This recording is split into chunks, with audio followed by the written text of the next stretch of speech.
কি সমস্যা করেছেন? আমার দাদি মারা গেছে, আমার একটু দেখতে যেতে হবে। ভাই আপনি ওরা কথা বিশ্বাস করেন না, কারণ আমার 3 বছর লাইফে আমি এরকম অনেক দেখছি ভাই, সব মিথ্যা কথা। এখন আগে যাবে এই জন্য এরকম করছে। না ভাই, প্লিজ আপনি আমার সমস্যাটা বুঝতে চেষ্টা করেন। আচ্ছা ভাই শোনো, তুমি কেন এরকম ঠকবাজ করো? আপনি বলে এই একটা হয়ে যায়, আমি পরে আসতে না কি করে। দেখো তোমার আগেও তো অনেক মানুষ আছে, তোমারও যেমন অসুবিধা, অনেকের অনেক রকম অসুবিধা, তবে কেন তুমি এরকম করছো বলো তো? দেখো তোমার মতো অনেকেই অনেক সকালে এসে গেছে, আর তুমি তাড়াতাড়ি নেওয়ার জন্য এত মিথ্যা কথা বলছো, এক প্রকার পাপও তো করছো। তুমি কেন মিথ্যা কথা বলছো? এখনো সত্যের কথা চলে এসো। সরি ভাই, আমার ভুল হয়ে গেছে, আমি তোমাকে ক্ষমা করে দিচ্ছি। আচ্ছা তাহলে নিয়ম ভঙ্গ না করে লাইনে দাঁড়ান। ওকে ভাই, আপনি এসো। 3 নাম্বার ঠিক করে।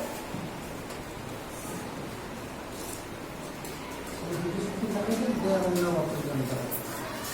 নাম্বার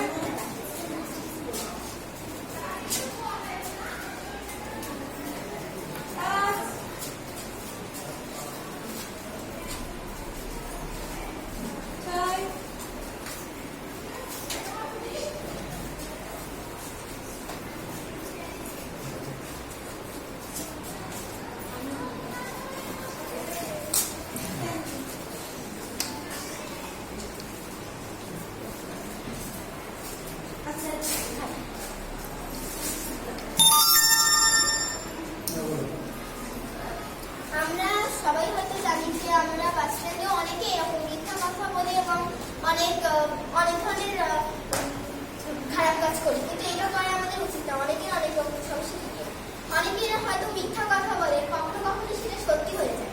অনেকে দূরে গেছে, প্রবাসে গেছে, সে বাসা থেকে বাসায় আসবে, সে কতটা উৎফুল্ল হয়ে যায়, কিন্তু তার আগে যদি মানুষ এইভাবে ঠকিয়ে নিজের এটা করে, কিন্তু আমাদের সমাজে এমন মানুষের দরকার যে তাকে সরাসরি আমরা ধরতে পারলে তাকে মেরে চলে যায়, কিন্তু আসলে না, তাকে বোঝানোর দরকার। সে হয়তো মার খেলে পরবর্তীতে আবার কাজটি করতে পারে, কিন্তু আমরা বোঝালে সে একবারই করে এবং তার মতো আরো অনেকে তার থেকে শিক্ষা লাভ করতে পারে।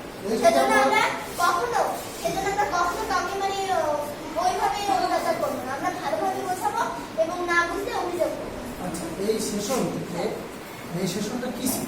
10 মিনিটের পরীক্ষা। এই সেশন থেকে আমরা কি বুঝেছি?